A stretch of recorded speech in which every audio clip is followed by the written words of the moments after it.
আসসালামু আলাইকুম এভরিওয়ান, সুমাইয়া আমি চ্যানেলে আপনাদের সবাইকে ওয়েলকাম।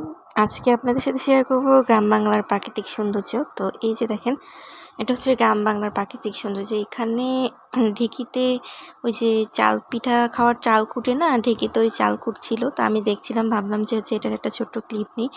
তো ঢেঁকিতে পাট দেওয়া কিন্তু অনেক মজা। তো হচ্ছে আমি গ্রামে গিয়েছিলাম ঘুরতে, ওইখানে দেখি যে ঢেঁকি পাট দিচ্ছে, তার একটা ছোট ক্লিপ নিলাম। আর এটা হচ্ছে গ্রামের বড় বড় সব বিভিন্ন রকম ঔষধি বন ও সব গাছপালা। আর এখানে হচ্ছে খড়ের পালা, গরু যে খড় খায় ওই খড়ের পালার একটা হচ্ছে ভিডিও মানে খড় করা ছিল, এটা একটা ভিডিও নিলাম। আর এখানে এই যে গরু, এই যে সুন্দর করে হচ্ছে দুটো গরু বসে আছে, একটা বড় গরু, পেছনের গরুটা বড়, আর এটা হচ্ছে গরুর বাবু মানে বাছুর। তো ওইটারই একটা ভিডিও নিলাম, যে হচ্ছে গ্রামের পরিবেশের সৌন্দর্য আপনাদের সাথে শেয়ার করার জন্য। তো কেমন লেগেছে জানাবেন, অবশ্যই হচ্ছে আপনাদের ভালো লাগবে আশা করা যায়। এখানে গরুর উপরে মশারি টাইপের দিয়ে দিয়েছি যাতে গরুর মশা না লাগে। তো যারা হচ্ছে গ্রামে গরু পালেন তাদের তো অনেক সুবিধা, গরু মানে কুরবানি দিতে পারেন, গরু বিক্রি করতে পারেন, তারপর হচ্ছে গরু দুধ খেতে পারেন। এগুলো গরুর তো দুধ অনেক মজা এবং অনেক ঘন দুধ। আর এই যে কিছু কিছু ক্লিপ নিচ্ছিলাম গ্রামের সৌন্দর্যের, এইগুলা হচ্ছে অন্য একটা বাসা, এগুলো একটা বাসার হচ্ছে একটা ভিডিও নিচ্ছিলাম। আর এটা আমার হচ্ছে শ্বশুর বাসার ভিডিও। এখান থেকে মানে শ্বশুর বাসার এই সামনে থেকেই অনেক বড় জায়গা, এখানে অনেক গাছপালা, প্রচুর বৃষ্টি হচ্ছিল, সেখান থেকে আমি হচ্ছে একটা ক্লিপ নিয়েছিলাম ছোটোখাটো করে। তো এই যে গ্রামীণ সৌন্দর্য, গ্রামীণ পরিবেশ টুকটাক যতটুকু পারলাম আপনাদের সাথে শেয়ার করলাম। ভিডিওটা কেমন লাগলো অবশ্যই জানাবেন। ভিডিওটি ভালো লাগলে অবশ্যই চ্যানেলটি সাবস্ক্রাইব করে পাশে থাকবেন। আর এর মাঝে আমরা গিয়েছিলাম কক্সবাজার। তো কক্সবাজারের কিছু ভিডিও, অল্প কিছু ক্লিপ আপনাদের জন্য নিয়ে রেখেছি। তো ততটুকুই চলেন শেয়ার করি। এটা হচ্ছে মেরিন ড্রাইভ। মেরিন ড্রাইভের কিন্তু এক পাশে পাহাড়, এক পাশে সমুদ্র। এই এক একটা পাহাড় এত এত সুন্দর, ফুল 30 তালা 30 তালা তো কমই বললাম, দেখা যায় যে 50 তালা 100 তালা। মানে হিমছড়ি যে পাহাড়টা, ওই পাহাড়টাতে দেখা গেছে যে উঠতে বসেই মানে অবস্থা খারাপ, এই রকম আর কি, এত উঁচু পরিমাণ হচ্ছে পাহাড়। আর এই যে দেখেন, এই পাহাড়ের মাঝখান দিয়েও কিন্তু হচ্ছে রাস্তা করে লোকজন উপরে ঘর করেছে, বাড়ি করেছে, বা হচ্ছে চলাচল করছে, পাহাড়ি বিভিন্ন গাছপালা লাগিয়েছে।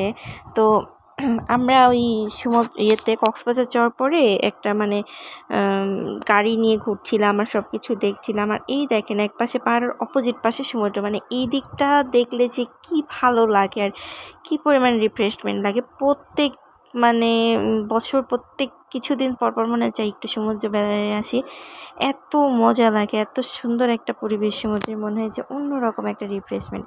এই যে সমুদ্র ঢেউয়ের পর ঢেউ, ঢেউয়ের পর ঢেউ, আমরা অনেকগুলো 8টা থেকে 10টি স্পট হচ্ছে ঘুরেছি, দেখেছি, ভালো লেগেছে, খুবই ভালো লেগেছে।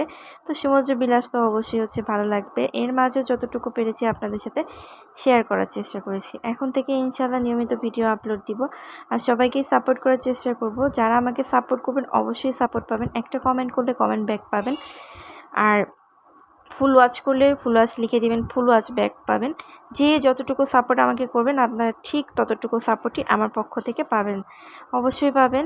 আর এই যে দেখেন, আবারও সৌন্দর্য দেখানোর চেষ্টা করছি। বিশাল বড় বড় এই গাছগুলো হচ্ছে ঝাউবন, সুপারি গাছ, পানের বরজ, বিভিন্ন রকম হচ্ছে জিনিসপত্র এখানে। তো এই তো। আর আলহামদুলিল্লাহ, আর একটা সুখবর আপনাদের জন্য আছে, সেটা হচ্ছে আমার ওয়াচ টাইম 4000 ঘন্টা পূর্ণ হয়ে গিয়েছে। এখন আমি খুব দ্রুত অ্যাপ্লাই করে ফেলবো। অ্যাপ্লাই করে ফেলার পরে আল্লাহ দিলে কতটুকু কি হয় ইনশাল্লাহ দেখা যাক। নেক্সট ভিডিওতে আমি একটা ওয়াচ টাইম নিয়ে আপনাদের সাথে ভিডিও শেয়ার করব। আর ওই যে দেখেন সমুদ্রের ঢেউ, এত পরিমাণ পানি ঢেউ খাচ্ছে। আকাশ আর সমুদ্র যে কি সৌন্দর্য, দুইটা মিলে মানে একটা অসম্ভব একাকার পরিবেশ। আর আমরা যেদিন বের হয়েছিলাম ওই দিন বৃষ্টি ছিল, সুন্দর, খুব একটা বেশি বৃষ্টি ছিল না। ওয়েদারটা এত সুন্দর, এত ভালো ছিল, যেটা বলার মতো না। মানে একটা পছন্দনীয় ওয়েদার ছিল। খুব ঘুরেছি, খুব এনজয় করেছি, মাশাআল্লাহ। আবার নেক্সট ডে যাবো, তখন ফুল একটা হচ্ছে ব্লগ সহকারে আপলোড দিব। এখন তো খুব তাড়াহুড়ার মধ্যে ছিল, মানে সেই রকমভাবে আর কি হচ্ছে আপলোড দিতে পারিনি, যতটুকু পেরেছি দিয়েছি। তো এই তো, সবাই ভালো থাকবেন, সুস্থ থাকবেন, আমাদের জন্য দোয়া করবেন। আর আপনাদের জন্য অনেক অনেক দোয়া এবং ভালোবাসা থাকবে। তো যাচ্ছিলাম আর কি, পথে আগাচ্ছিলাম আর যতটুকু পেরেছি ভিডিও করেছি। সবটুকু তো নিতে পারিনি, এখানে তো অনেকগুলা কলাতলি বিচ, লাবণী বিচ, তারপর কাঁকড়া beach, mini Sundarban, mini Bandarban, বিভিন্ন হিমছড়ি পাহাড়, তারপর বিভিন্ন রকম স্পট এখানে আছে। তো যতটুকু পেরেছি আপনাদের দেখানোর চেষ্টা করেছি। সবাই আমাকে একটু সাপোর্ট করবেন প্লিজ প্লিজ প্লিজ।